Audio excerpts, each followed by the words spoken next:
My husband and I got an early access screening to Animal Farm, an animated adaptation of George Orwell's novel made by Angel Studios. Incredibly well done. They do a perfect job reminding viewers that Marxism always has and always will fail. That means she didn't spend time watching it or even listening to the director because they said it's the opposite. It's a critique of capitalism. I don't think we have time to hit Animal Farm, do we? Maybe we'll hit that tomorrow? Sure. Didn't we just talk about it?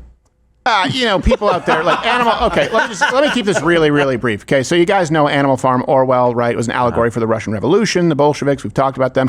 Basically, animals take over the farm only for the revolution to give way to totalitarianism. Where have we seen parallels? See the USSR. Now it's coming out, and we talked about this. We were not thrilled with Angel Studios, where it's an anti-capitalist message that has a socialist director who wanted to change the entire messaging. So if people are mad about cultural appropriation. And sometimes I get it, like Matt Damon as Genghis Khan, big swing and a miss. But if you're mad about that, hey, how about changing the actual intent and message of the original author, Animal Farm? That's what has happened here. Yeah, because what sucks is that people will see this movie, even though it's a cartoon, they'll see this movie and then go, well, I don't have to read the book. I got the message. Yeah, exactly. And we didn't used to do that. Like, you'd have some creative license, but it would have to be true to the spirit of the book. At least people felt like they had some kind of mooring to it. It was anchored in, all right, we have to, if the author was anti-communist, let's not make it pro-communism, but it's directed by a guy named Andy Serkis. We're going to get to the grifting that is taking place right now, but we covered it when the trailer was dropped, I believe. He said that this movie was adapted for modern audiences, meaning, no, it's okay now. Orwell would want communism. I can see why it connected with you, but why was it so important over 10 years in the making for you to say, got to do this?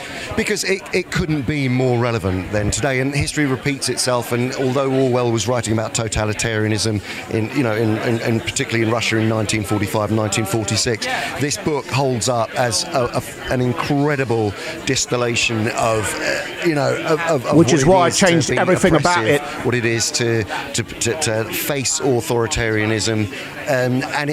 But what we've done is we've contemporized it, and we wanted to make it for, there hadn't been a retelling of this that really connects with a modern audience. So we wanted to, we've couched it in such a way that it feels like a family film, but the themes, the darker themes are all there. They're all present. All the Orwellian nature of it is incredibly powerfully sort of under the surface, but we've smuggled the politics in so that it's a debate that can be opened up between young people and families and old. It's really watchable by everyone from 8 to 80. So he just told you it's propaganda. It made capitalism the bad guy. It completely flipped the script on all of this. It's all about corporations and basically Elon Musk's mom or something takes over the farm. I don't know. But here's the other issue is you still have people who claim to be on the right simply promoting this wholesale. And I hate the term grifter because people often just apply it to someone they disagree with. Someone can disagree with you and they're not a grifter. Someone who clearly publishes, promotes, pushes, or parrots talking points, ideas, policies that are antithetical to the position they claim to hold, that's where I go, oh, okay, grifting. That's where it's pretty clear that there's an ulterior motive, namely a check. Now, I don't know this person. I'm not saying that she's a bad person. This was just a slip up. And we've seen this quite a bit as it relates to Angel Studios. Riley Gaines posted this on X, wrote, my husband and I got an early access screening to Animal Farm, an animated adaptation of George Orwell's novel made by Angel Studios. Incredibly well done. They do a perfect job reminding viewers that Marxism always has and always will fail. Did they? In theaters, May 1st, hashtag Animal Farm Partner. So that means she didn't spend time watching it or even listening to the director because they said it's the opposite. It's a critique of capitalism and it's a critique of westernization. Tim Pool noticed the partner hashtag and replied honest question, Riley, no disrespect, but did you copy and paste this from a sponsor script? To be clear, Tim Pool, we can talk about the inside baseball here, right? At this point? Bit, yeah. Not all of it? No, he turned down a request to promote the movie Angel Studios. We have had many requests with Angel Studios, but ours went quite a bit further. Yeah. They turned out a lot of money, put it this way. Yes. A lot of money because no, I don't really like what you guys are doing over there. They did The Chosen, I believe, and so people think, it's a pro-conservative Christian studio, and then they do stuff like this. Sound of Freedom, I believe, was them. Yeah, there's a number of things that Angel Studios has done that was very well. David was phenomenally well done. Sure. They did a great job with that, but then they don't think that they're in your camp just because of that. They do stuff like this as well. Yes. And you, after some conversations, you start to understand a little bit more about the worldview, and you're like, it's not quite exactly what it seems. Yeah, they found a way to make money with a niche and a market of people. And they will use any market available to them to make money. So you're not, if you, let's say, they did some crowdfunding, I think, at one point in time. It's not like you're crowdfunding or you're promoting or contributing to people of your ilk ideologically. Here's the thing. Angel Studios is known to pay conservative influencers across the board to promote movies. Paying influencers is a huge business.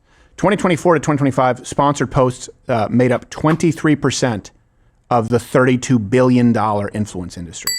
95% of sponsored influencer posts on X are not disclosed as paid content at all. To be clear, Riley Gaines did disclose it. And this is also the issue that, because Riley Gaines tends to take things personally when Donald Trump, and that being said, it's fair, Donald Trump was personal. It's like, I don't like her. But it's personal. This is what happens with tokenism. Riley Gaines obviously was affected by the scandal with biological man competing in women's sports, and she was a competitive swimmer. She spoke out. That required bravery.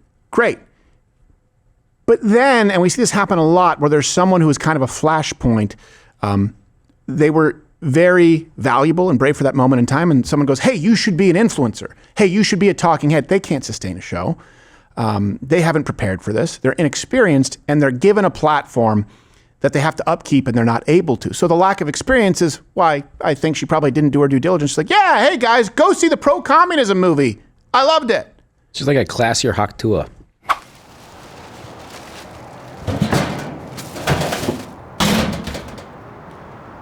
Hey, give me your wallet now. I don't have a wallet. What do you mean you don't have a wallet? I don't need one. Yeah, well, what about your driver's license? I don't have one of those either. You can't get a driver's license? No, I can get one. I just don't like the bureaucracy. I don't like standing in lines. You sound like a liar, which is like one of the worst things to be, even worse than a thief. Are you a liar? How do you pay for things, liar? I use Rumble Wallet. What's Rumble Wallet? Some kind of vibrating sack of cash? No, it's a place where I can manage my crypto in one spot. It's as easy as money. Well, then give me that.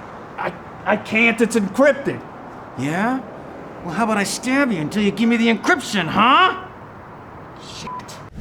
Go to wallet.rumble.com to download the Rumble Wallet today. No banks, no fees, no middlemen, just your money, and now all of your crypto in one secure, easy-to-use place.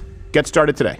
I'm not fully familiar with her story. She actually started like a Ponzi scheme, didn't she? She did a podcast, a Ponzi scheme. She did all kinds of things. But the point is, you had this one moment of fame and one moment of something that people latched onto, and now it's like, now we have to listen to you forever. Right. Now you have to be in the zeitgeist forever. You don't. You could get a job. Yeah, and you could do that. You could have kids, have a family, little cross-eyed babies, whatever it is. Yeah. She's having babies right now. Yeah, good for her. Here's the other problem with it. It dilutes your choices, where you choose people to support, you tune into. And then the market gets saturated with people who simply either parrot the same talking points from one or two institutions, or they're posting the same sponsored crap out there, in many cases not even disclosing it, to the point where you don't necessarily know what's true, who's in your camp. And so I would just advise people, hey, unless this is what you want to do, unless this is a space that you want to be in, and do the best possible job you can to create the most informative, entertaining content for people who can tune into anything. In other words, ask yourself this: why should they tune into me as opposed to anyone else on earth? I think about that every time we do this show. You know, when we go through run through, we go, what are we adding here of value? It either has to be entertaining, enlightening, or informative, or insightful or enlightening, meaning it's new information. We have exclusives. We create news sometimes. Obviously entertainment, because it's an entertainment show, or it has to be enlightening or insightful, meaning if it's a story that's out there and everyone is covering, we don't just want to go, yeah, click like if you agree. We want to give you some subtext, some context, so that you feel more equipped to discuss it. This is a problem in media right now, and it's a problem that you see manifesting itself in a bunch of people who were liberals their whole lives now claiming that they're leaving MAGA because nothing gets done. we do need to be more discerning. Yeah. Nala Ray shouldn't have a ministry. Jeez. Or courses she's selling online for said ministry. Almost seems like she's in it for the money. I don't know. On the sponsor thing, you also just need to do your due diligence. I don't know that a lot of people do that, and we do our very, very best. And I mean, if I send something to Steven after I've researched it, he will deep dive into it, and within 30 minutes, typically I'll hear oh, the reviews are really horrible on this. People have said this about it, or there's a really low trust score, or there's a fantastic product. Yes, let's do it. I've looked into it. It seems very obvious the way she described the movie. She didn't watch the movie. Yeah. Because it's well, that's not what it was describing at all. It's actually, the author wrote that he was flipping out the Stalinist kind of Russia. Instead, he gravitated towards themes of capitalism, wealth, and overconsumption. That's a little different. It's either that or what the more likely, which I think, she's not equipped. She's not equipped. It is no offense. And I mean it to be... I know it sounds like I'm frustrated about it, but it is kind of frustrating when people go out there in different spaces and then talk about things that they don't understand. Yeah. It's Stephen, no offense, but if you did a whole show on baseball one day, I'd be like, what the fuck are you doing? Yeah, I know. I would not. I absolutely would not. Yeah. You would be my show on baseball. Josh, I'm glad for the day off. Thank you. And even then, I'm like, well, I don't understand everything about baseball. I'm not that autistic, but with a movie, it's why should I take your... Yeah. It's okay, so you should have got fifth once in a race. Was it fifth? What does that have to do? Yeah. I think she won some other ones too, but it's what does that have to do with movie reviews? I mean, we had or that analyzing, And I have to be careful with this for insight. Put it this way. Angel Studios, there were studios that came, and it would have not just a sponsored post. It would have changed the entire financial outlook. I won't say Angel, some studios would have changed the entire financial outlook of this company. And I said, no, absolutely not. That happens a lot. Mm-hmm. A lot of supplement companies come in. Kyle Rittenhouse was here. And we actually, we teared up when that verdict came back. And then he was here. We were sitting down talking with him. And I remember people being around him. And I don't know if they were good people, helpful or not. But I just remember a lot of people going, okay, we're going to go to this event. And now you're going to speak. And then you're going to go on this tour. And I said, look, man, take some time and figure out what you want to do. Because you also may have a Nick Sandman. He did it right. You may have a lawsuit on your hands that you can go do whatever you want to do. You don't have to be doing this. And then they decide to go this way because there are voices in their ear going, this is great. They're trying to make another flash in the pan moment. And I don't mean flash in the pan as though they're talentless or disingenuous. They couldn't control it. Kyle Rittenhouse was there and he did something incredible and he was vilified for it. But that doesn't make him an educator or an entertainer or a speaker. Right. And these guys kind of get buzzsawed. They get chewed up. They get spit out. It's like child stars, only you see it in the conservative movement, and sometimes they happen to be adults. They're just thrust into it. Hey, if you're still watching this, you may be one of the 6 million or so subscribers on YouTube who is, for one reason or another, I don't understand it, still here. So back in the day, I would say click one of these videos and subscribe, but really just head on over to my channel on Rumble. Follow me there. I'm live 5 days a week, 11 a.m. Eastern, and I actually say the things that I mean to say.